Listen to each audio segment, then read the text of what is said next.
एवढं सगळं होऊन पण तुम्ही मला म्हणजे आम्हाला समजून घेतलं. तुमचे आभार कसे मानावे हेच कळत नाही काकू. अगं आणि काय सारखं काकू काकू सुरू आहे तुझं? माझ्या लेकाची बायको आहेस ना तू आता. आई हाक मारायची. आई. आणि मला बाबा म्हणायचं, ठीक आहे?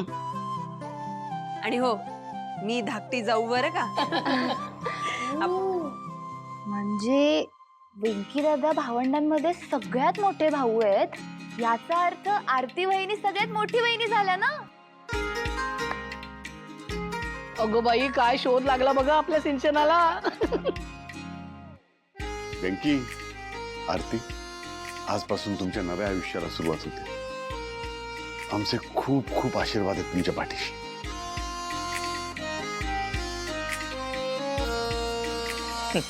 द्या, जेवढे आशीर्वाद द्यायचे तेवढे द्या, पण आशीर्वादाने पोट भरत नसतं. आता यांच्या पोटाची जबाबदारी पण तुमच्यावरच पडणार आहे, कारण अजून एक तोंड वाढलंय आणि मी ठरवलंय या महिन्यापासून मी काय घर खर्च देणार नाही.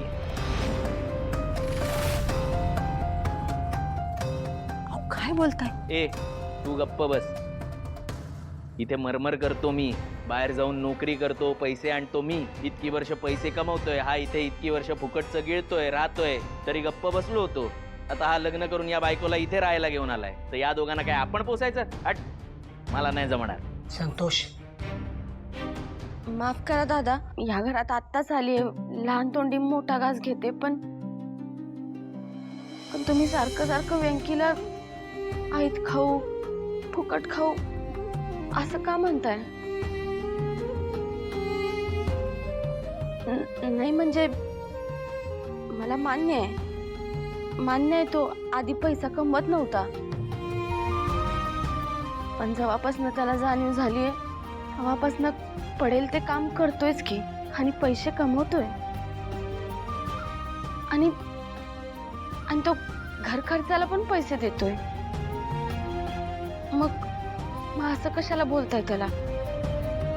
आणि राहिला प्रश्न माझा, मला लहानपणापासून म्हणजे भांडी कुंडी खेळण्याच्या वयात असल्यापासून माझ्या आईनं स्वतः कमवून खायला शिकवले. त्यामुळे पैशाची किंमत चांगलीच माहिती आहे मला दादा. आणि मला हे पण चांगलंच ठाऊक आहे का एखादा जरी माणूस घरात वाढला तर खर्चाचा कसा घोळ होऊन जातो. त्यामुळे तुम्ही काळजी नका करू. आमच्या खर्चाचा भार आम्ही तुमच्यावर कधीच नाही येऊ देणार.